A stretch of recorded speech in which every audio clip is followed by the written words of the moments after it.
Hey guys, Marcus with MarcusBlanketShip.com.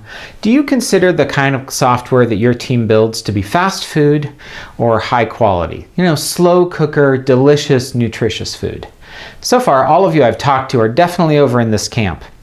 And yet, a lot of times your developers are suffering from the McDonald's syndrome. They're going fast, they're trying to get out as much code as they can, and they don't really care if it's got 2 pickles or 3 pickles, because it's probably good enough. Yet, to be honest, when you get that back, you look at it and it does not adhere to the standards. And I just want to say, I think you can start using some metaphors like we're making slow cooked quality food rather than we're making fast food with your developers. So recently one of you emailed me and you said, I just got back some work from a developer and he's a junior guy, but it wasn't good. He had forgotten to check some files in, he hadn't followed the error handling standards, and I think there was one other thing. But the reality is that guy did his best given the constraints of good, fast, and cheap, which are the 3 legs that all of us have to deal with constantly.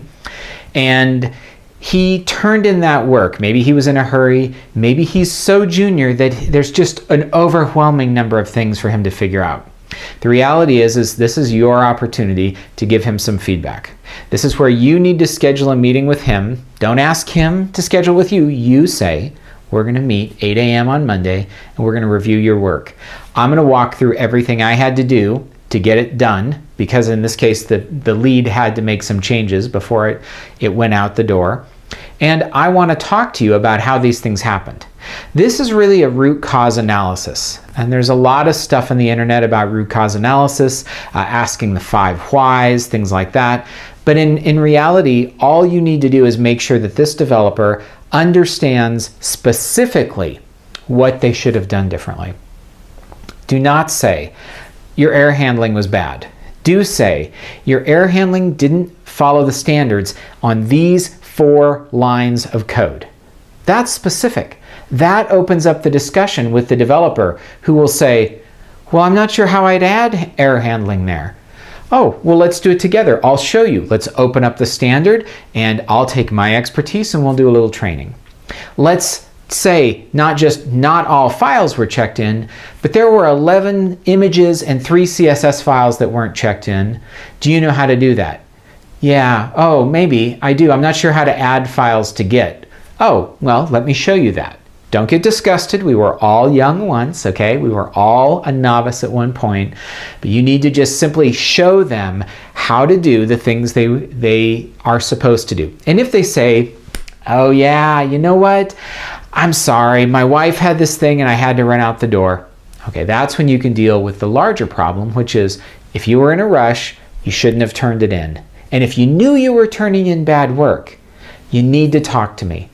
Because while I would be disappointed to hear that you didn't get everything done before the deadline today that we all agreed to, I'm more disappointed when you don't communicate it and you leave me to figure out what's left to be done and what's wrong. And you essentially have given me half a car. I can't drive it anywhere. Rather than telling me this car isn't done and so therefore maybe we need to change something. Maybe you could take a look at it, whatever it is. Without the conversation, we don't have any context. So the manager immediately jumps to conclusion about the developer. They're lazy, they're careless, they're not being very, they're too generalizing, they're not detail oriented, they're not skilled. None of those things could have been right. Maybe their wife called in the middle of the day and said, I really need you to come home and you can finish that up later. Clearly I have no idea, but without communication, neither do you.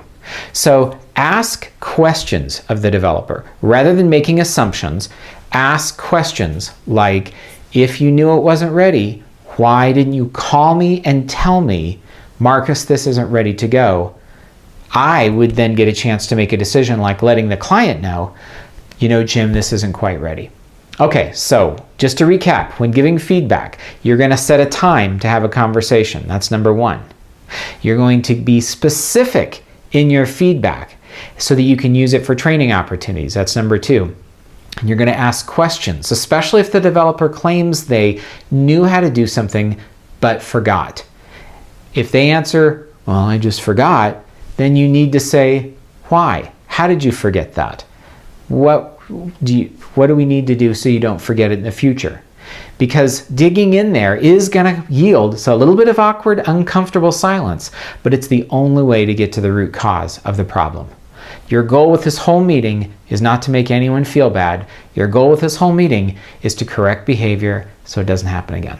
Okay, I'm Marcus at marcusblanketchip.com. I want you folks to get out there and I want you to talk to your team. I want you to train them, mentor them, coach them, all that great stuff. I've got a workshop coming up on this in February. But join my list to hear about other software management kinds of topics and go out and talk to your people. Have a great rest of your day.